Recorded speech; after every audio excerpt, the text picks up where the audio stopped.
Al Nassr tenta dar chapéu no Zenit. Aliás, se é para ir, adoraria essa hipótese, de verdade.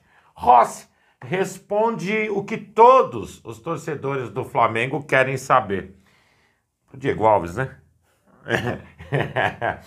Galera, a diferença entre Europa e América do Sul, todo mundo sabe que é gritante. A gente trouxe aqui para vocês o valor de cada time que vão se enfrentar amanhã às 17 horas. No caso, Flamengo e Bayern de Munique. Caraca, viu? Também tem rodada do Mundial de hoje, aperitivo para quem quer degustar o prato principal amanhã. E, por fim, coletiva de Danilo. Ele, na verdade, criou até um mal-estar na torcida do Bayern com a declaração que ele deu. Mas para mim não fez nada demais do que falar a verdade. É isso. Fala, galera rubro-negra! Estamos chegando com mais um vídeo aqui no canal Camisa 10 da Nação. O seu, o meu, o nosso canal de notícias e informações do Flamengo. Esse Flamengo que a gente tanto ama. Mas antes de começarmos com as notícias, gostaríamos de pedir a você que acompanha o nosso canal e ainda não é inscrito, para se inscrever aqui embaixo no botão inscreva-se, ativar o sininho da notificação, porque assim, sempre que postarmos um vídeo novo, você será notificado e, claro, deixar também o seu like e o seu comentário, porque isso ajuda demais o nosso trabalho e é muito importante para nós. E como sempre falamos, galera, é rapidinho. Papum. E deu. Assim é. Bom, bora começar então com as notícias. Outro dia, Bruno Henrique falou assim, numa entrevista coletiva. O Bayern é muito melhor que o Chelsea. Aí o Danilo, na coletiva de ontem, disse o seguinte, que me desculpe o BH, mas eu não acredito que o Bayern seja um time muito melhor que o Chelsea. Vou discordar um pouquinho do Bruno. Chelsea é um time físico, reativo, exige muito fisicamente. O Bayern já é mais cadenciado, prioriza a posse de bola e controle do jogo. O Flamengo vai precisar mudar a forma de jogar para enfrentar o estilo alemão. Essa declaração, inclusive, não caiu muito bem para a torcida do Bayern. Eles, na verdade, queriam que o Danilo apontasse eles como superior e melhor em tudo. Coisa que, sinceramente, não entendi como desmerecimento em nada. Foi um comparativo simples entre as duas equipes. Ele também disse que o Flamengo não pode e não deve utilizar a mesma estratégia que foi utilizada contra o Chelsea. A leitura dele foi clara. O Bayern joga diferente e exige outra postura. É um time mais experiente e mais perigoso ainda em jogos eliminatórios. Na opinião dele, o Flamengo vai precisar, para conseguir um bom resultado, disciplina tática, intensidade, e eu acho que esse terceiro tópico é o principal, inteligência emocional. Tem que entrar redondinho com a cabeça. Não pode entender que do outro lado tem o Bayern de Munique, sim 11 jogadores que tem que fazer o que o Flamengo sabe. Não tem que mudar nada, não é verdade? Concordo. A não ser, sim, a postura do time dentro de campo, como destacou o Danilo. É um estilo de jogo diferente, o Flamengo também tem que procurar se adaptar. A não ser que o Flamengo comece a dar as cartas dentro do jogo, aí sim, aí é o Bayern que se vire. Já pensou sair um golzinho antes dos 15? Meu Deus do céu. Pôr os caras para correr? Já pensou? Que delícia seria isso. Galera, isso é tudo gerando ainda um pouquinho mais de expectativa para esse jogo grandioso que nós teremos amanhã. Afinal de contas, não é nada mais e nada menos que um Flamengo e Bayern pelas oitavas do Mundial, né, galera? Bom, galera, e seguindo com as notícias, Agustin Rossi chegou ao Mengão em 2023, assumiu a titularidade e não saiu mais do gol rubro-negro. Com a pressão da nação e a responsabilidade de jogar em um Maracanã lotado, o goleiro contou que precisou trabalhar bastante o seu lado mental.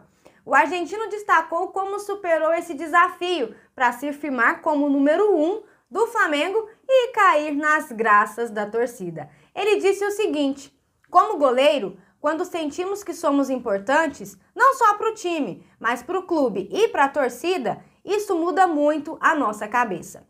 A cada jogo, entramos em campo de outra maneira, porque sentimos que o trabalho está sendo reconhecido, seja no Maracanã ou em qualquer outro estádio. O fato de ter vindo do Boca também me ajudou a lidar com a pressão de jogar no Flamengo. Isso facilitou minha adaptação, no momento em que eu já me sentia bem na carreira. Hoje continuo me sentindo assim, e ser importante num novo clube é muito significativo para mim. E a cada jogo, acho que o Rossi vem mostrando ainda mais, né, o quão bom e o quanto a gente pode confiar nele, né, galera? Agora, olha essa aqui. Teve alguém que criou coragem e perguntou ao Rossi, acho que algo que todos nós gostaríamos de um dia perguntar a ele. Sabe quem foi? Diego Alves, galera. Acho que de goleiro para goleiro fica mais fácil esse tipo de situação, né? Ainda mais o Diego. Ainda mais o Diego. Bom, com aquele jeitão dele, do Diego, ele mandou na lata pro Rossi. Ô Rossi, eu gostaria de saber, porque quando o Flamengo tá ganhando, você toma tanta distância para bater o tiro de meta. É sério? Você não sabe, Diego? Santinho. E é claro que essa pergunta aí do Diego arrancou risada de todo mundo que estava lá presente, né? Só que o Rossi, ele mandou muito bem na resposta. Disse o seguinte: é porque agora, Diego, o árbitro não aceita mais fingir que a gente tá com cãibra. Eles mandam levantar logo.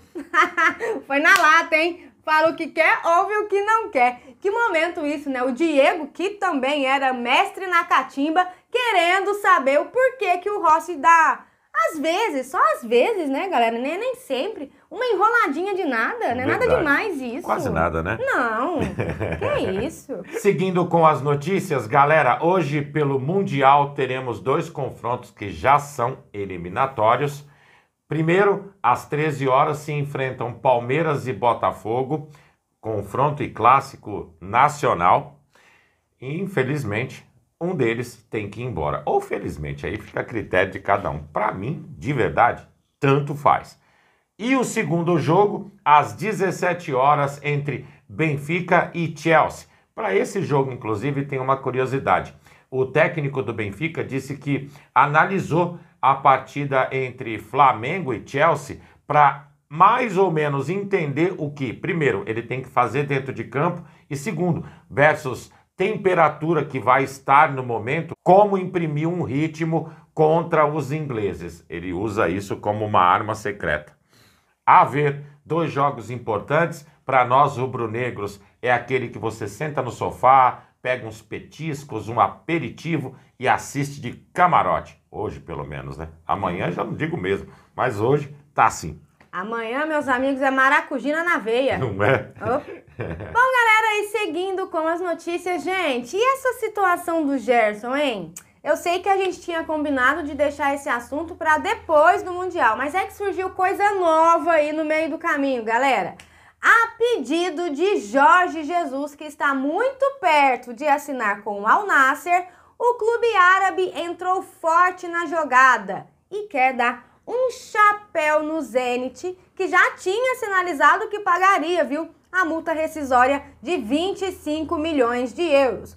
De acordo com o jornalista Caê Mota, do GE, o Al Nassr já conversa com o Gerson, galera, desde a vitória do Flamengo contra o Chelsea. E para eles, a gente sabe que pagar a multa não é problema nenhum, né? Só que tem mais do que isso. Os sauditas estão dispostos a oferecer um salário ao Gerson ainda maior do que o que foi oferecido pelo Zenit. Para vocês terem ideia, os russos já ofereciam o triplo do que o Gerson ganha hoje no Flamengo. O Al Nassr está querendo subir ainda mais essa régua aí, galera. E claro que também tem o fator JJ, né? Com quem o Gerson tem uma ótima relação e pode ser uma peça-chave para esse possível desvio de rota.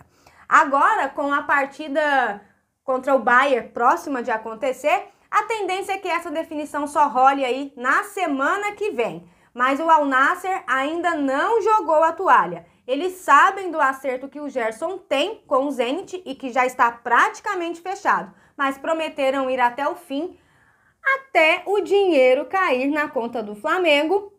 Nada tá feito, né? Eu não gostaria que o Gerson saísse, ponto.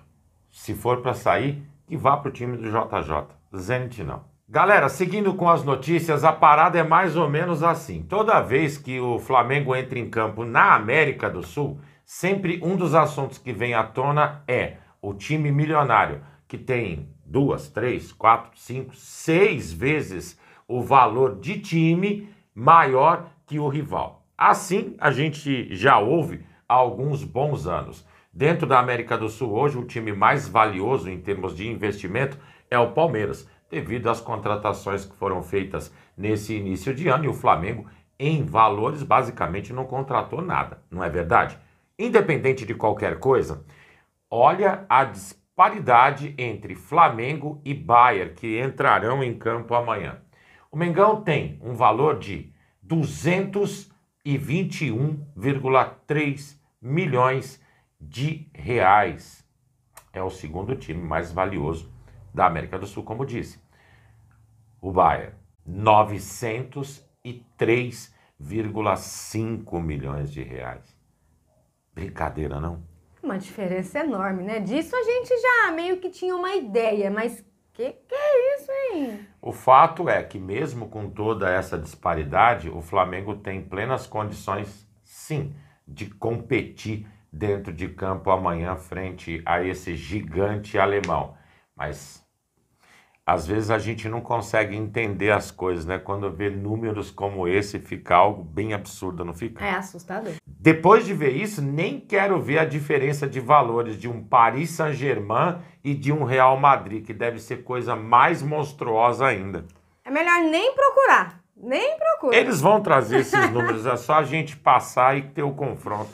Meu Deus do céu. Bom, galera, e essas eram as notícias que tínhamos para vocês agora pela manhã. Lembrando, você que é novo no canal e ainda não é inscrito, dá uma forcinha pra gente, botão aqui embaixo, já se inscreve, deixa o seu like, o seu comentário, compartilhem pra geral, porque vocês sabem, juntos somos mais fortes. Muito mais fortes, amigos. Pessoal, fiquem bem, um excelente sábado a todos vocês, um grande abraço e até o próximo vídeo. E agora, sem demagogia e sem brincadeira, muita sorte aos amigos palmeirenses, botafoguenses no jogo de hoje. Que seja uma boa partida e que vençam melhor. É só o que a gente pode desejar. Beleza? Amigos e amigas, tchau, tchau.